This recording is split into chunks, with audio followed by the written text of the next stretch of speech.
Okay, let's dive in and talk about quality. So in this session, we're going to explore the concept of quality a bit more. What do we mean about that as an attribute? What are the sort of things you'd see in a product or service that was high quality versus one that was of lower quality? How do you as an individual perceive that word quality? Or how does it translate to you? And also at sort of the business organizational level, how is quality perceived within your business in terms of your ability to manufacture products and deliver services to the end user? How does it translate? And we'll come on to this later in terms of the culture of quality within your organization.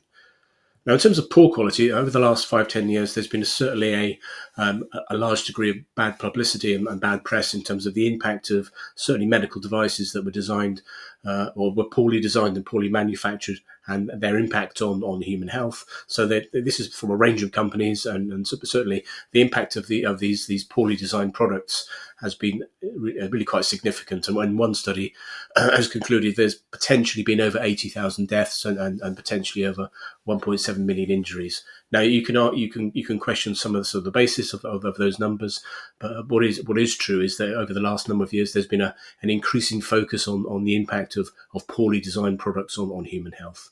Now this is despite all of those products being manufactured under what would really be considered very stringent regulations and standards. So here we have this bit of a conflict between products being designed and manufactured poorly and obviously having impacts on human health, but actually overlaid on them are the regulations and standards, which are actually pretty rigorous in terms of the expectations of how they are designed and manufactured. So you've got this bit of conflict now in terms of certainly the regulations are very sort of rigorous, but this doesn't seem to be translating into sort of better products and safer products when they hit the marketplace.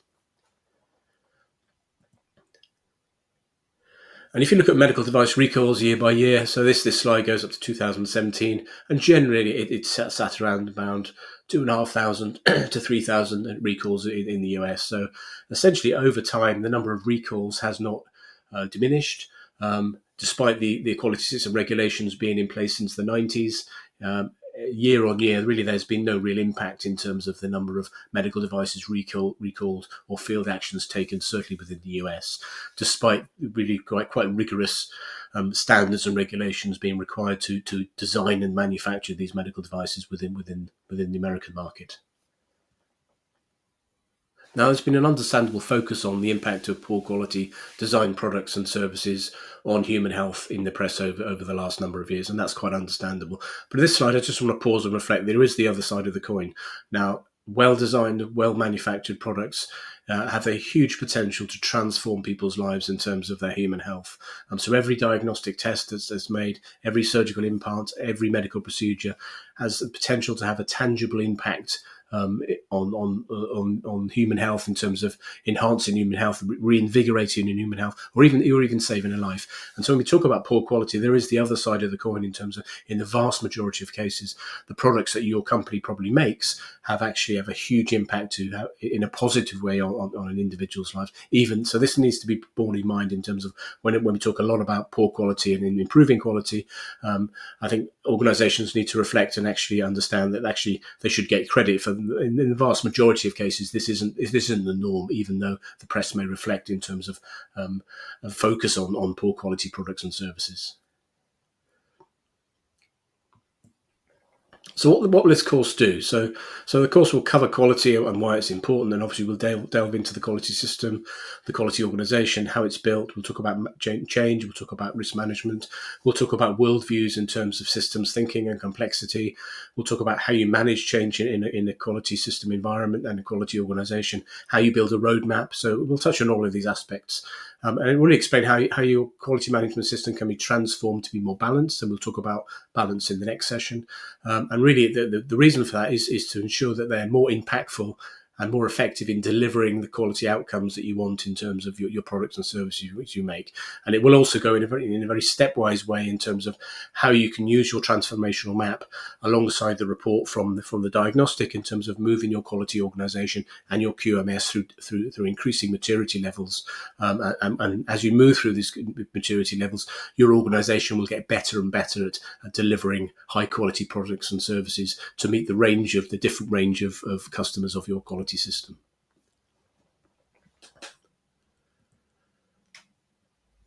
So when we talk about quality versus quality, so in this session we'll cover many aspects around quality as an attribute. These encompass features that are, it's wide ranging as how the product meets specification to how it looks and feels, and we'll explore this a little more in the following slides. And the concept of quality is also relevant to the organizational culture. It covers really whether individuals have pride in their work, whether they understand the impact of their actions and their ability to proactively improve the environment around them, and also the processes around them, the organization around them, and then obviously ultimately the quality of the goods and services you offer.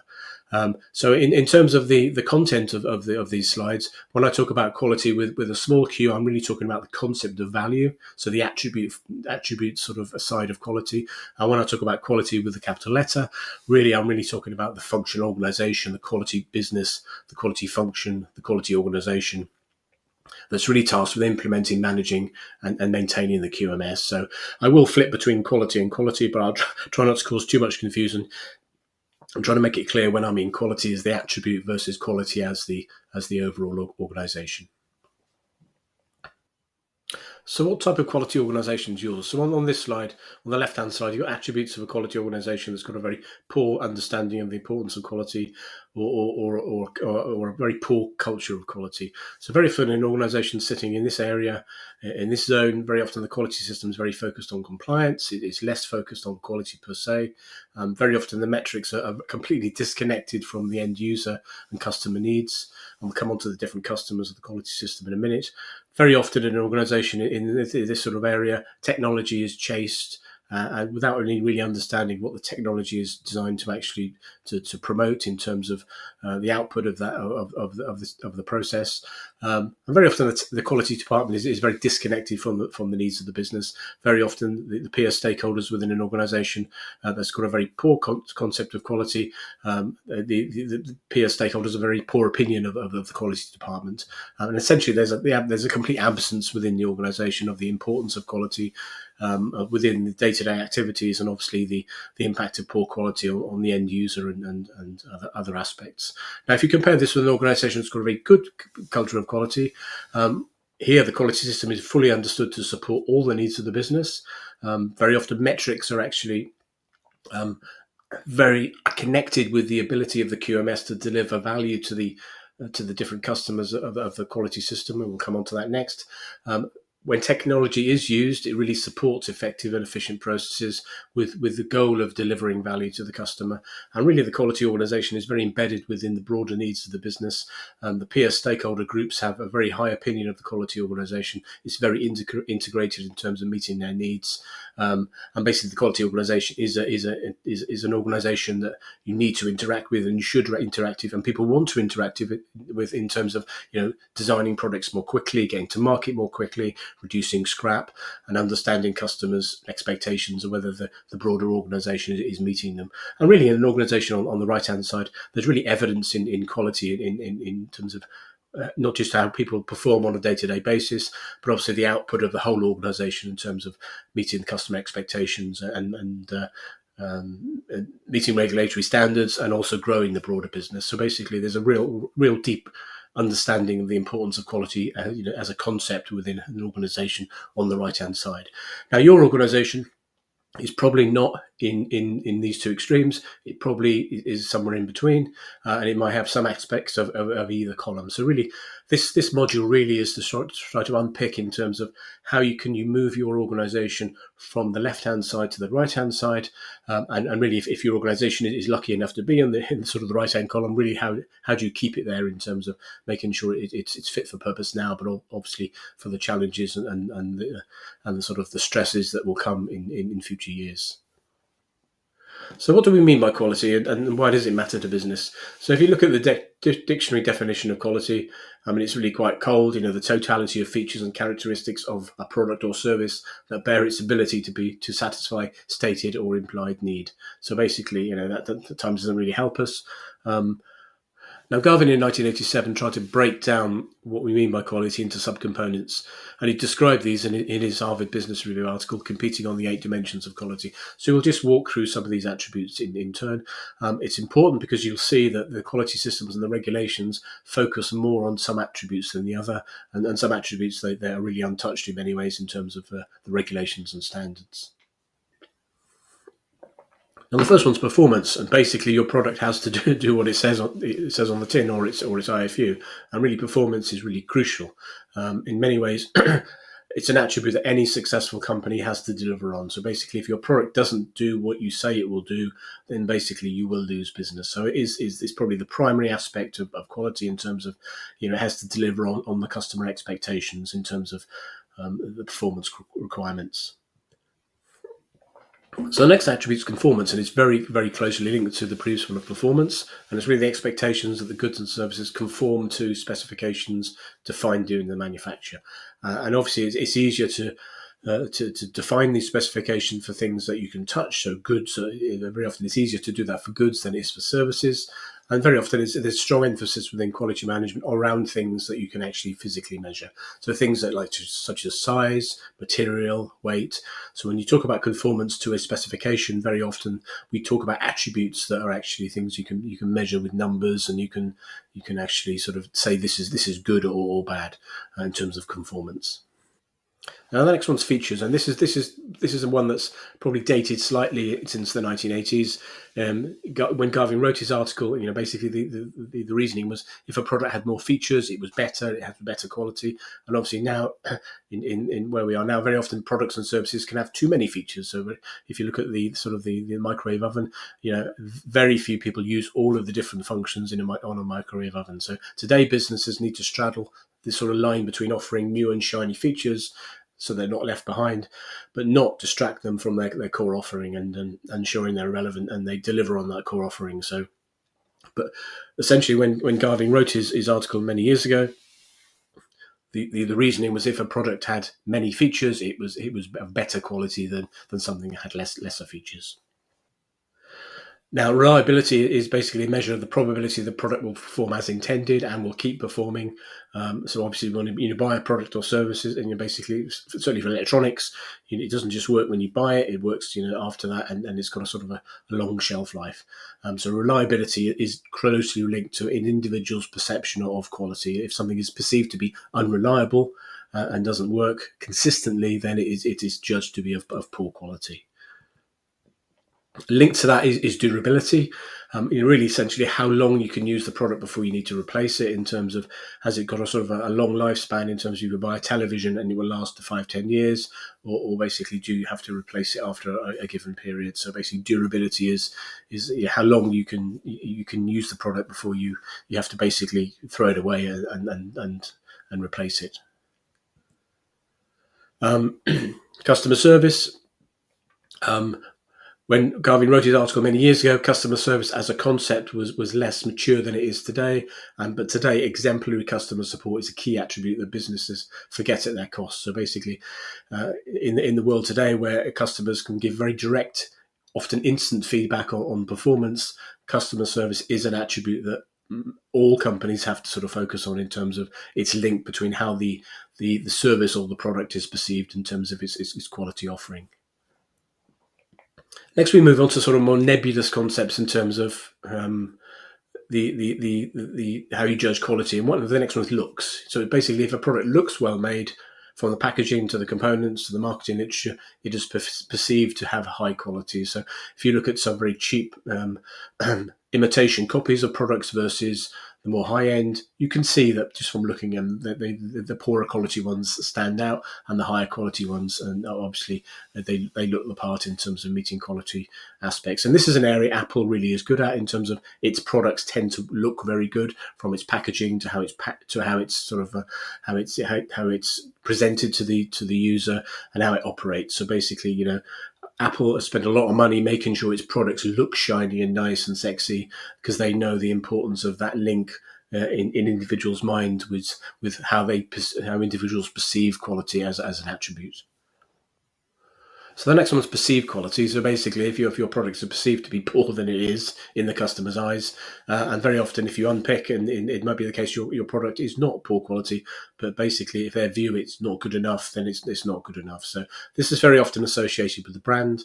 Apple, for instance, we just discussed in terms of has a perception that it's of very high quality, but when you look at other sort of other organisations. If you look at sort of supermarket retail in the UK, there are certain brands that are actually felt by the customer to be of higher quality than others.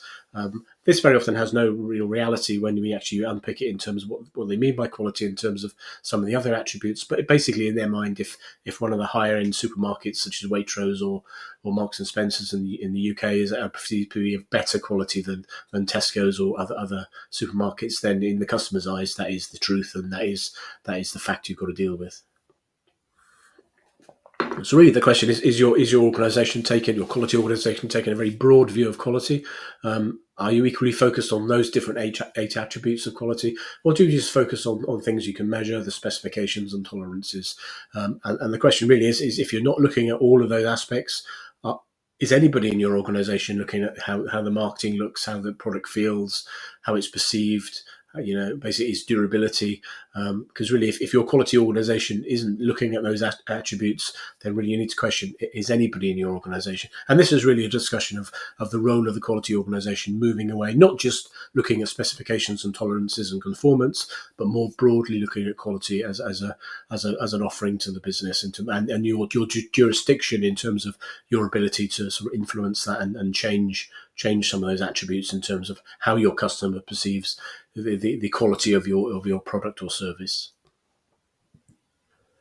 Now, if you look at the risk management standard for medical devices, and you look at the 8 different areas of quality that Garvin sort of split quality into, certain aspects of the standard have really strong links with some of those attributes. So conformance, reliability, performance are a very strong link. Certain attributes such as features and service less so, but three of the aspects of quality that has a very weak link within the standard is how it looks. The standard doesn't really talk about sort of aesthetics and how things look. Durability less so in terms of that, and also this perception of quality. There's less focus on that. So really, the quality standards, certainly for medical devices over the years, has very often focused on things that can be measured, and less so on things that are actually more nebulous, but equally important in the customer's eyes in terms of how they perceive the quality of your offering in terms of your product. So in the previous slide, we reflected on some of these health scandals that have been in the press and really reflected on these have happened despite there being quite rigorous standards and regulatory regulations in place to sort of control the design and manufacture and distribution of these products. However, certainly in the EU over the last sort of 5 years, there's been an increased focus on regulation, the result of these sort of issues in the field. And this led to the regulations, and you're obviously aware of them, the IBDR and MDR, with increased focus on how these devices are regulated in terms of who can manufacture them and the hurdles you have to jump through in order to get them to market and continue to sell them. And this increased regulation has had a impact on businesses. And this is a discussion that's unfolding even now and is not yet to finish. But certainly a survey that was been recently published is certainly in the UK, 1 in 5 products are not expected to be on the market over the next 5 years, and companies are pulling them from the market. And actually 1 in 10 companies are expected to sort of halt all innovation activity in terms of the perception that these regulations are actually the regulatory hurdles of bringing products to market is now too great for the organisations to sort of consider. And really the jury's out in terms of whether this increased regulation will translate into safer products and devices going forward, but certainly is beginning to have an impact on organisations' willingness to actually to enter the sort of certainly the medical device and the diagnostic market, given the financial rewards and the hurdles and the cost of actually meeting these new regulations. So in the next slide, I pose quite an inflammatory question. Does quality really matter anymore to businesses? Now, if you look at the websites of the top 10 medical device companies, and obviously these companies manufacture products that are directly linked with human health and safety, but actually look at their offering in terms of their messaging on their websites. Only about half have any explicit mention of the importance of product quality on their websites, and the remaining have very sort of generic statements that are buried in the text, extolling the virtues and importance of quality, but really nothing specific in terms of their commitment to quality. Now, this is despite a real clear understanding of the whole of industry that poor quality costs. So basically a significant recall can cost $600 million, even moving from good quality down to average quality will actually impact your bottom line by 4%. So there are really big financial consequences of not focusing on quality. But this doesn't seem to translate into some of the messaging in some of the big healthcare companies, and it hasn't really translated into in terms of what it means in terms of improving quality and their ability to articulate what that means in terms of influencing quality of within their organisations and how to improve quality of their offering and their products within their own businesses. So a broader question is: have we lost our focus on qualities? And one opinion would be quality's taken a bit of a backseat in terms of there are now lots of members of the board, and it's now competing with some of the more sexier areas such as sustainability, the protection of the environment, diversity, or even the sort of broader concept of corporate social responsibility. So if you go back sort of 10 years, very often boards wouldn't have an individual focused on diversity or environment or CSR, but now basically some of those areas may be competing for interest in terms of focus, in terms of some of the executive board, in terms of the importance of quality. And if you look at the makeup of executive boards for those top 10 companies, half do not have an executive director on the board specifically responsible for quality. So that does send a pretty strong message that, a lot of those boards have individuals focused on the environment and diversity and CSR, but not so much on, very often there's an absence of a sort of quality VP or quality director. And this obviously does sort of send a message in terms of, our companies sort of have they lost their beginning to lose their focus on quality as an attribute and the importance of quality in terms of their offering. Now, this covers sort of the evolution of the quality system, and we'll return to this slide in subsequent sessions. So if you go back to in terms of how the QMS was sort of developed and the focus of quality management, it was very often a very sort of increased focus on control. The concept of change was something to discourage, but there was less focus on change. So basically, when you do change, it's change within a highly controlled environment. So very often quality systems would look at consistency of manufacture, compliance, documentation, regulatory control. And that's led really sort of change within a more fluid approach to quality management, change within discrete boundaries. So you look at Lean and Six Sigma in terms of, reducing variability, flow, and we'll come on to that in the later sessions, and cost reduction. And really, we're now sort of moving into sort of, how quality management lives with these two previous approaches, but also supplements that with the sort of more focus on innovation in terms of breakthrough thinking, basically change without any boundaries, new markets, new customers, very often disruptive technology. So really this evolution of quality management has happened over time.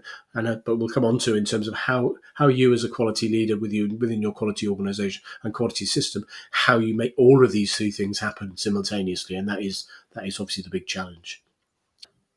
Now, a key component of whether you're able to transform your quality organisation and move it through the maturity model in terms of improving its ability to deliver value and quality products to your customers is your own personal view of the importance of quality, but also the view of your organisation in terms of how important it is, not just at the organisational level, but also individuals that work within your organisation. So on the top of this slide, you've basically got two opposing views of quality. On the right-hand side of the slide, you've got individuals that feel that quality is very important. So basically quality is number one, customers are central to everything they do, customer feedback is key. So these are the sort of things that people will say in terms of if they've got a really strong feeling that quality is very, very important. If you compare that with sort of a very negative view of quality on the left-hand side, very often individuals will say, I don't feel the impact of poor quality to me directly. Why does it matter? As long as my customers keep paying, what's the problem? And also my customers are so far away, why should I care? So very often a very negative view of quality. And you may get individuals have got this view, or this may be even sort of generic within the culture. Now, very often in terms of our views on anything, we have a personal view of how we feel ourselves, but we have a view that we project to the outside world. And these are not always the same. Sometimes they're the same, sometimes they're not. So in the bottom 2x2 grid is basically on the left-hand axis, you've got the public-facing views on quality, which can either be negative or positive. And on the bottom axis, you've got the intrinsic views of quality in terms of whether you believe you've got negative views or positive views. Now, in the bottom left-hand quadrant, you've got areas and individuals and organisations that really have got a very poor view of quality, and really they don't care about whether they tell it to anybody in terms of, and these are the cowboys and the road traders and the scammers. So basically, their outward-facing messaging of quality is very negative, but that's also a reflection of their very inward messaging in themselves and their feelings about the importance of quality. Now, if you can kind of organisations that have actually got a very positive view, outward-facing view of quality in terms of their messaging. So there's lots of messaging in terms of the importance of quality. However, this does not really reflect how the organisation or the individual really feels about quality. So in the top left-hand quadrant, you've basically got organisations where really quality is a facade. You've got lots of vision and mission statements that don't really reflect a commitment to quality. So it's just messaging and presentation, and there's no substance behind that in the organisation. Conversely, you can have organisations that have got really quite a positive view of quality at the personal level, but don't always actually present it themselves to the outside world. So some of this is we get pockets of excellence within an organisation in terms of they do a really, really good job, but they don't necessarily sort of shout about it in terms of their commitment to quality. And very often you get monopolies that basically do a very good job, but don't feel the need to actually sort of message and extol the virtues and the importance of quality to the outside world. Now, the organisation we're sort of heading towards, and we want to be in the position of the organisation where the extrinsic, public-facing view of quality actually reflects the embedded belief and importance of quality within your organisation. So everybody in the top right-hand quadrant, everybody takes pride in their own work. There's basically often shame in poor performance, but also and the individuals know that they can actually make changes and actually improve the quality system. So different individuals will be in different quadrants, and even whole organisations may be in one quadrant. But the general theme of this course is how do you move your organisation into that top right-hand box, where basically the individual's commitment to quality is deeply rooted within their belief system, and also the messaging to your outside world and your customers is they understand that you're a company that really feels quality is really important, and you're doing something positive to actually improve it for the products and services you sell. So this is a slide we'll come back many times in terms of this conflict between, and we've just touched on it previously, this conflict between control and order and regulations and compliance, and this conflict between total freedom, disorder, creativity, and innovation. And really, what we need to do, we have to have control. We have to have regulations. We have to comply against those regulations. We have to have a degree of order within our businesses, but also businesses need a good degree of freedom and a lot of latitude to be creative and to come up with new products. So really, in the subsequent sessions, we're really going to talk about in terms of how you position your organisation and yourself as an individual, of how you satisfy both of these extremes. Because the danger is if you try and satisfy one extreme, it is to the detriment to the other. So basically, if you have a very sort of bureaucratic, regulation focused, compliance focused organisation, it won't have the freedom and the creativity you need.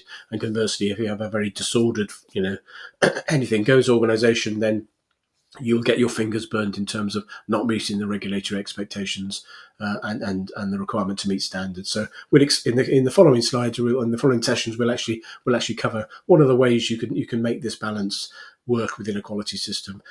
So the next session we're going to talk about is, well, who are the customers of the quality system? When we talk about balance of the quality system, who are we trying to satisfy in terms of the quality system and really your overall quality organisation? So join me then.